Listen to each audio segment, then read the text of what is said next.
Ne soyez point surpris, Don Juan, de me voir à cette heure et dans cet état.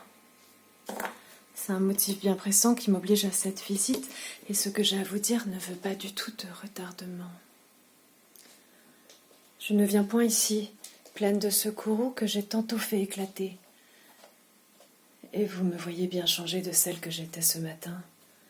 Ça n'est plus cette Elvira qui faisait ses vœux contre vous et dont l'âme irritée ne jetait que menace et ne proférait que vengeance. Non. Non, le ciel a banni de mon âme toutes ces indignes ardeurs que je sentais pour vous. Tous ces transports tumultueux d'un attachement criminel, tous ces honteux emportements d'un amour terrestre et grossier. Et il n'a laissé en mon âme pour vous qu'une flamme épurée de tout le commerce des sens, qu'une tendresse toute sainte, qu'un amour détaché de tout, qui n'agit point pour soi et qui ne se met en peine que de votre intérêt.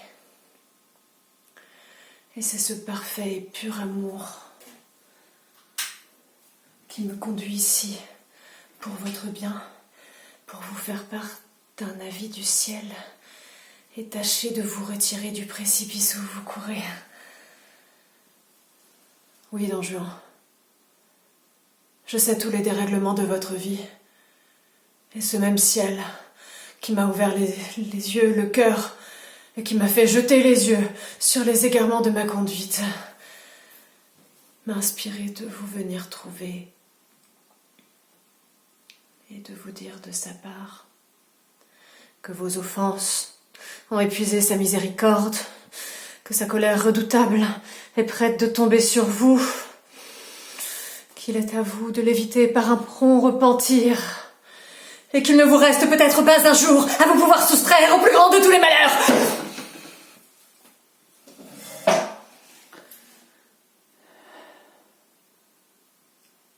Quant à moi,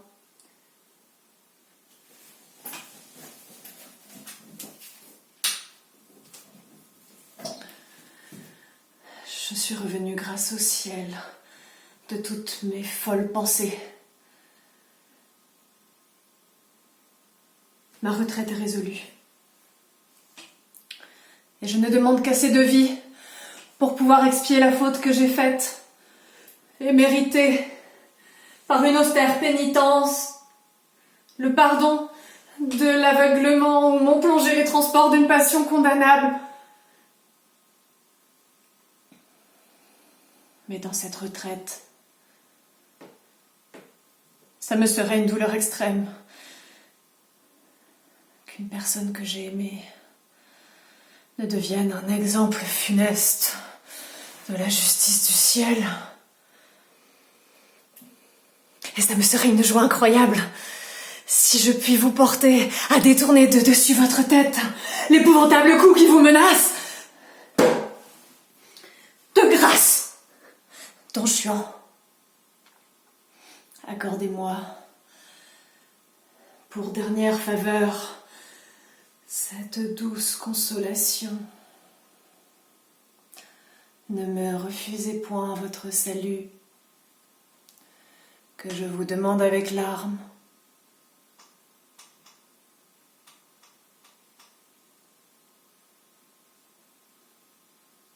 Et si ça n'est point assez, si vous n'êtes point touché de votre intérêt, eh bien soyez-le au moins de mes prières, et m'épargnez le cruel déplaisir de voir vous condamné à des supplices éternels. Sauvez-vous, Don Juan, ou pour l'amour de vous, ou pour l'amour de moi. Encore une fois, je vous le demande avec larmes. Et si ça n'est pas assez, des larmes d'une femme que vous avez aimée,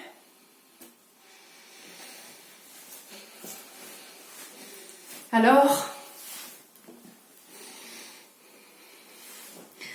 Je vous le demande, par tout ce qui est le plus capable de vous toucher.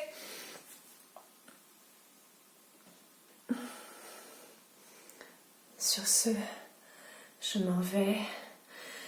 Et j'espère qu'après ce discours, dès à présent, et pour chaque personne que vous croisez, particulièrement les personnes de sexe féminin, respectez la distanciation corporelle.